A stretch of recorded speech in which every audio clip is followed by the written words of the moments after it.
तेनालीराम की कहानी खूंखार भूखा घोड़ा। फ्रेंड्स, इस वीडियो में हम Tenali Raman and hungry horse story in Hindi share कर रहे हैं। यह तेनालीराम की एक मजेदार कहानी है जो सीख भी देती है। एक दिन राजा कृष्णदेव राय के दरबार में अरब देश का एक व्यापारी आया। उसके पास एक से बढ़कर एक अरबी घोड़े थे। व्यापारी ने हट्ठे-कट्ठे और तंदुरुस्त अरबी घोड़ों की राजा कृष्णदेव राय के सामने इतनी तारीफ की कि उन्होंने फौरन उन घोड़ों को खरीदने का मन बना लिया। अच्छी कीमत देकर व्यापारी से सारे घोड़े खरीद लिए गए। व्यापारी रुषि वापस चला गया। महाराज बहुत दुष्ट थे, लेकिन जब घोड़ों को रखने की बात सामने आई तो समस्या खड़ी हो गई। सारे अस्तबल पहले से ही भरे हुए थे। उनमें नए घोड़ों को रखने का स्थान नहीं था। इस समस्या का निदान राजगुरु के सुझाया। राजगुरु ने महाराज को परामर्श दिया कि जब तक इस घोड़ों को रखने एक लिए नया अस्तबल तैयार न हो जाए, क्यों न एक घोड़ा हम मंत्रियों, दरबारियों और प्रजा में बांट दे। वे उन घोड़ों की देखभाल करेंगे और उसके बदले हर महीने उन्हें एक स्वर्ण मुद्रा दी जाएगी।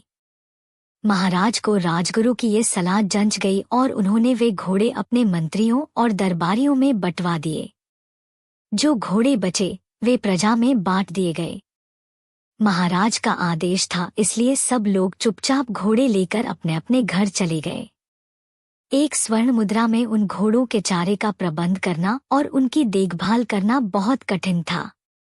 लेकिन वे राजसी घोड़े थे, इसलिए उनकी देखभाल में कोई कोताही नहीं बरती जा सकती थी। सब अपना पेट काटकर घोड़ों की देखभाल करने लगे। एक घोड़ा तेनालीराम को भी मिला।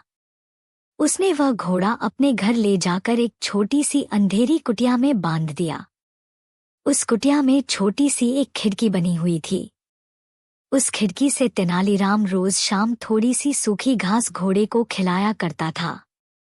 घोड़ा दिन भर भूखा रहता था, इसलिए जैसे ही शाम को खिड़की से सूखी घास देखता, लपक कर उसे खा जाता। दिन बीतते गए और वह दिन भी आया जब अरबी घोड़ों का अस्तबल बनकर तैयार हो गया। जिन मंत्रियों, दरबारियों और प्रजा के पास अरबी घोड़े थे, उन्होंने चैन की सांस ली। इतने दिनों में घोड़ों की देखभाल के कारण सबके घर का बजट बिगड़ गया था, कईयों पर धर्ज चढ़ गया था। खैर, वे घोड़े लेकर राजमहल पहुंचे। इधर तेनालीराम जब राजमहल पहुंचा तो उसका घोड़ा नदारद था।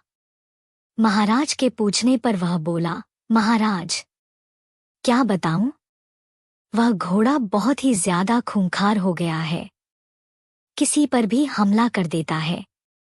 मुझमें तो इतना साहस नहीं कि उसके अस्तबल में घुस पाऊं, इसलिए मैं उसे नहीं ला पाया। महाराज कुछ कहते, इसके पहले राजगुरु बोल पड़े, महाराज, तेनालीराम की बात पर विश्वास नहीं किया जा सकता।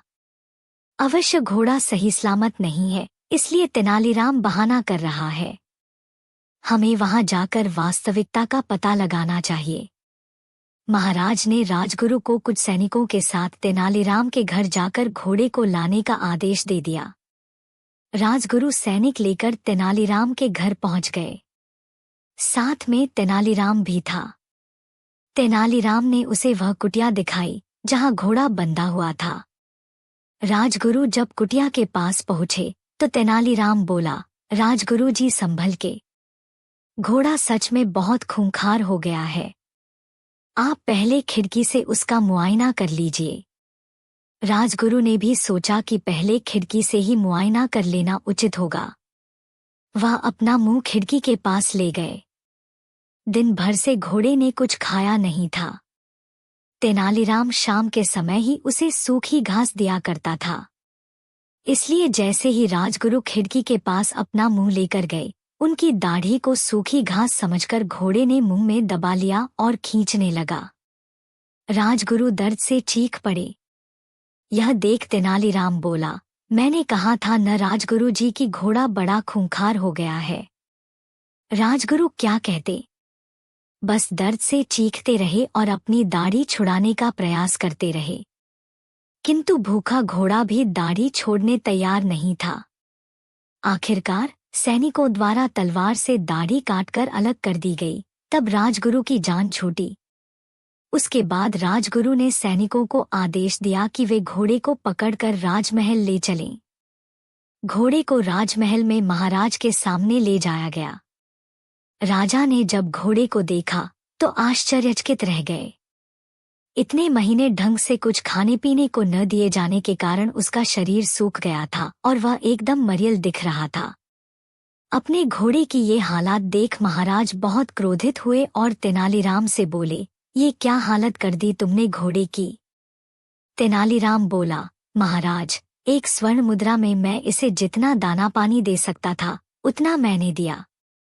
बाकी लोग आपके डर से अपना पेट काट काट कर घोड़े की देखभाल करते रहे। वह आगे कहता गया, महाराज, राज्य के राजा का धर्म प्रजा की देखभाल करना है, न कि उन पर अतिरिक्त बोझ डालना। इन घोड़ों की देखभाल करते करते और उन्हें बलवान व तंदुरुस्त बनाए रखने में आपकी प्रजा दुर्बल हो गई है। आप ही बताएं महाराज, क्या ये उचित है? महाराज को तेनालीराम की बात समझ में आ गई और उन्हें अपनी भूल का एहसास हो गया। अपनी इस भूल के लिए उन्होंने सबसे क्षमा मांगी और उन्हें इन महीनों में हुए खर्चों की भरपाई भी दी। सीख, मोरल ऑफ द स्टोरी, अच्छी तरह सोच विचार कर ही किसी निर्णय पर पहुंचना चाहिए। जल्दबाजी में लिया गया निर्णय सबके लिए समस्या खड़ी कर सकता है। फ्रेंड्स, आपको Tenali Raman and hungry horse story in Hindi कैसी लगी? आप अपने कमेंट्स के द्वारा हमें अवश्य बताएं। ये Tenali Rama and hungry horse story पसंद आने पर लाइक और शेयर करें। ऐसी ही और तेनाली रामा की कहानी पढ़ने के लिए हमें सब्सक्राइब कर लें। धन्यवाद।